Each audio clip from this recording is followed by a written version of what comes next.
Hello, my name's Tyler, and this is my audience. Hi. Hello. For my project, I am doing wrongful convictions. A little background.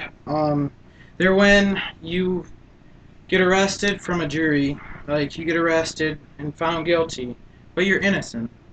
Um, it has a lot of effects on the criminal justice system because it's got it averaged out at about 1,000 wrongful convictions take place a year.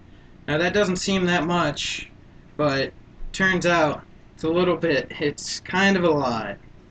Um, there's a lot of reasons why they happen. Um, from eyewitness errors, DNA, false confessions, inadequate defense, and police misconduct. For eyewitness error, it's one of the leading causes of wrongful convictions.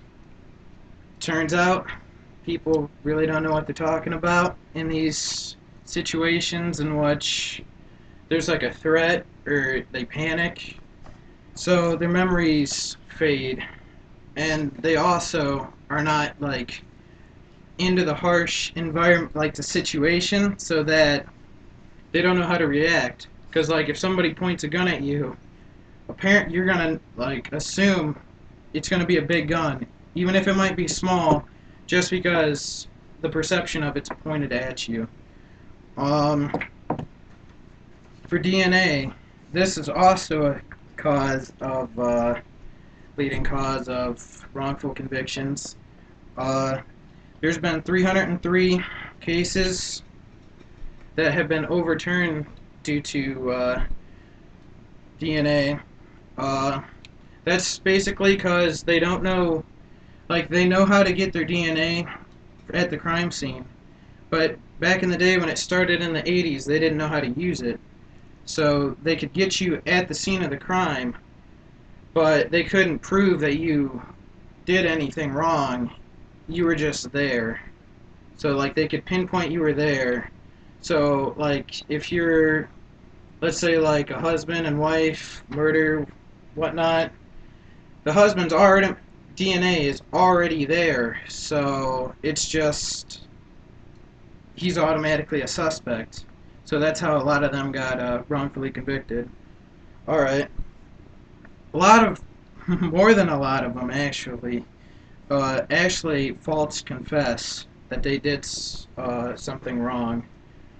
Many of these are coerced into like in their by the detectives to just like tell that they're wrong, that they basically just throw them under the bus and say they did it, and they coerce them into confessing. Like that's definitely wrong by the police, but it happens a lot.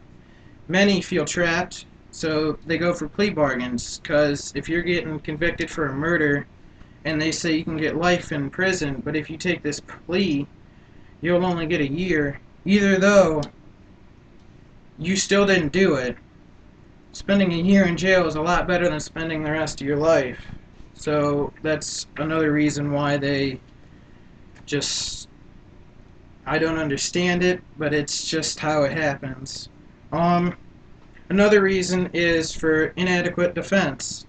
Lawyers, some of them aren't really properly, they're not properly trained. Either though they have their bar, that doesn't mean they're automatically the best lawyer in town. Uh, many, some of them, every once in a while, they don't report. They don't even show up to their client's trial. Um, they just fail to do their job properly, like the law states. Um, for informants and police misconduct, they lie. There's lying involved if they can't find a defendant, or if they actually found the defendant, but they didn't, you know, they just didn't, they don't want to look any farther. They just assume since this guy's got a criminal record that he did it, and they can get you on that. I don't get that either. Many, some of these informants, they get paid to testify. That's wrong. That shouldn't happen. Um, for It's a big problem in the justice system for the treatment of these individuals.